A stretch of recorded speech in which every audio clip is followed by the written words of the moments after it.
Ma'am आपने पूरे podcast में बहुत सारी एंटिटीज़ बताई हैं। आपने बताया 4 लाख से ज़्यादा होती है। तो इनमें से सबसे पावरफुल कौन-सी एंटिटी होती है? पावरफुल की अगर देखा जाए तो बेताल को जिन-जिनातों से भी ऊपर रखा जाता है। उनको हराने के लिए कोई है ही नहीं। क्यों? क्योंकि जैसा मैंने आपको बताया कि ये भैरव जो हैं वो शिव के गण हैं और भैरव के गण बेताल हैं। अंश माने जाते हैं वो। वो पैदा तो होते हैं लेकिन मरने के बाद उनकी कोई गति नहीं होती। उनको श्राप मिला है। मतलब जो-जो उस कहते हैं ना कि जो वो पीढ़ी होती है, जो जिस-जिस में वो अंश होगा, वो जब भी जीवित होगा, वो मरेगा नहीं। मरने के बाद भी वो मरेगा नहीं। उसकी कोई क्रिया करा लो आप, वो दिन दुनिया से भी अलग हो जाते हैं। ऐसा नहीं कि मरने के बाद वो किसी को परेशान कर रहे हैं। उनकी एक जगह होती है, किसी भी समुद्र के किनारे वो मिलते हैं, उनको जगह दी ही गई है वहाँ की।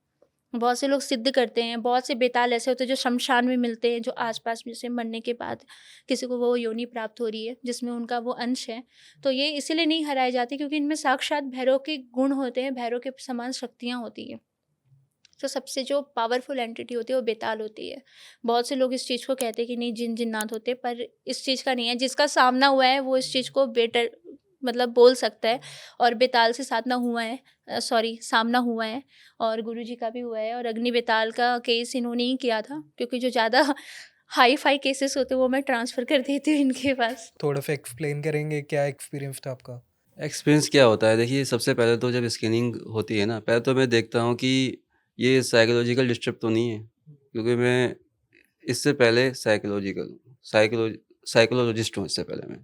उसके बाद मैं फिर साइकिक हीलर हूँ। तो पहले मैं स्कैनिंग करूँगा कि देखूँगा कि ये मतलब पागलपन तो नहीं है, सच में इसके ऊपर नेगेटिव एनर्जी है या ये ऐसे ही मतलब इसका दिमाग चल गया है। और जब लगता है कि नहीं, कि कुछ गड़बड़ है, तो फिर मैं आगे का प्रोसेस करता हूँ। मुझे लगता है कि इसके ऊपर नेगेटिव एनर्जी है, तो फिर मैं उसे आगे लाने की कोशिश करता हूँ।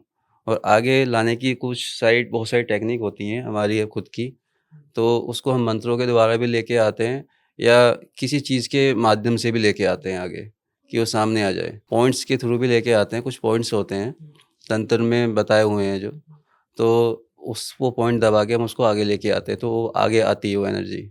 एनर्जी आगे आती है तो फिर बताती है कि क्या वो सच में है, कि हाँ, वो सच में एग्ज़िस्ट करती है। तो फिर पता चलता है कि इसके ऊपर ये एंटिटी है और वो जब बोलती है ना, तो उससे पहले हमको ना उसका वशीकरण करना पड़ता है कि जो भी बोले सही बोले। क्योंकि जो एंटिटी होती है ना, वो भटकाती हैं। आपके शरीर के अंदर जिन है तो बताएगा कि मैं बेताल हूँ। जिन है तो बताएगा कि मैं डाकनी हूँ या शाकनी हूँ या यक्षिणी हूँ। ये कुछ भी बोलेगा झूठ, तो पहले उसको बंदिश करनी पड़ती है, उसको वशीभूत करना पड़ता है उसको, ताकि जो भी बोले सही बोले। और जहाँ पे किसी भी चीज़ का वशीकरण हो गया, फिर वो आपके हाथ में है। तो हम भूतों का वशीकरण कर देते हैं और फिर वो उससे हम आसानी से वचन भी दे सकते हैं। तो वो नेगेटिव एनर्जी आराम से हम हटा देते हैं। इसका ये प्रोसीजर है। बाकी प्रोसीजर बहुत होते हैं जो ऑन कैमरा नहीं बताए जा सकते। लेकिन हमारे लिए कोई से कितनी भी बड़ी एनर्जी क्यों ना हो, वो हटाना बहुत आसान है। ये कह सकते हो आप। ठीक है, जैसे बेताल के बारे में जानना चाह रहे हो। अगिया बेताल होता है। जब वो चलता है ना, वो रात के 12 बजे चलता है। वो श्मशान से चलता है और जब चलेगा ना, घूमते हुए चलेगा वो। गोल-गोल घूमेगा, घूमते हुए दिखेगा। 12 बज के 35 मिनट से वो श्मशान से उठता है, जागृत करेगा अगर कोई तांत्रिक उसको, तो 12:35 पे उठेगा वो रात में। उठते हुए जहाँ पे भेजता है ना, उठते हुए घूमते-घूमते जाएगा वो। जहाँ पे भी जाएगा, उसका जो काम है आग लगाना, वो आग लगा देगा वहाँ पे। आग कैसे लगाएगा? या तो किसी घर में आग लगा देगा और किसी इंसान के ऊपर छोड़ा गया है, तो उसके शरीर पे फफोले टाइप के पड़ जाएँगे, छाले पड़ जाएँगे। अगर किसी के ऊपर छोड़ा हुआ है, उसका शरीर तपने लग जाएगा बुखार से बहुत ज़्यादा, वो छाले पड़ जाएँगे इतने मोटे-मोटे। आपको समझ में नहीं आएगा ये अचानक हो क्या गया? ऑन द स्पॉट उसकी इंसान की डेथ हो जाती है 3 दिन के अंदर, 3 से 4 दिन, क्योंकि कोई भी इतना कष्ट नहीं सह सकता। एक तो अग्नि बेताल हो गया, जल बेताल होता है, वो जल के आस-पास रहेंगे हमेशा, वो किसी को नुकसान नहीं पहुँचाते हैं। एक विक्रम का जो बेताल था, वो भैरव के गण में आता है, वो किसी को परेशान नहीं करता है।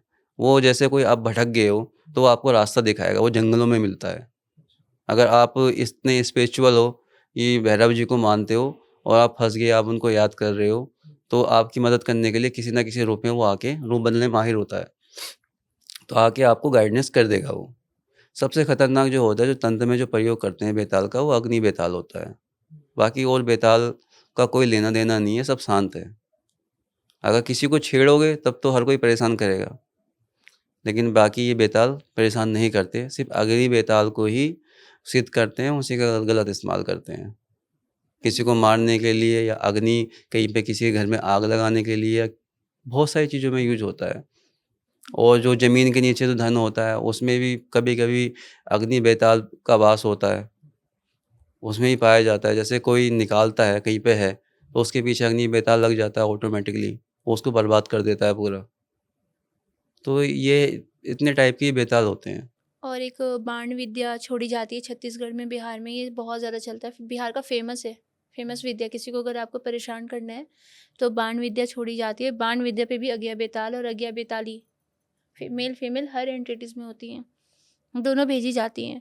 और जैसे अगर किसी का पसीना लगा हुआ कपड़ा मिलता है तो उस पे ये काम होता है, और भी कुछ चीज़ें चाहिए होती है जो उसके घर की ही होनी चाहिए।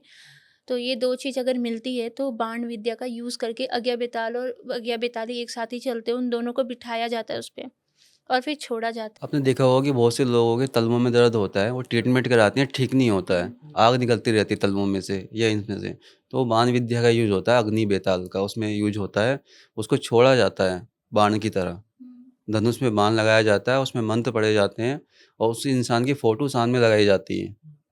एक पीपल का पेड़ जानते हैं जैसे आप, तो पीपल के पेड़ में उसको लगाया जाएगा फ़ोटो को, उसमें तीर छोड़ा जाएगा। जैसे तीर आपकी फ़ोटो में लगेगा, वो विद्या काम करनी शुरू कर जाएगी, आपकी दुनिया के किसी भी कोने में क्यों ना हो। और जहाँ पे छोड़ोगे वहाँ पे आग सी लगेगी। अगर यहाँ पे छोड़ता है कोई तो यहाँ पे आग लगेगी। तलवों में छोड़ता है या हाथ के पंजों में छोड़ता है तो वहाँ पे आग शुरू हो जाएगी, सर्किल बन जाएगा एक रेड कलर का। सबसे पहले एक सर्किल बनेगा वहाँ पे और सर्किल पार्टिकल में टूटने लग जाएगा, हर जगह स्पॉट से होने लग जाएँगे रेड रेड कलर के।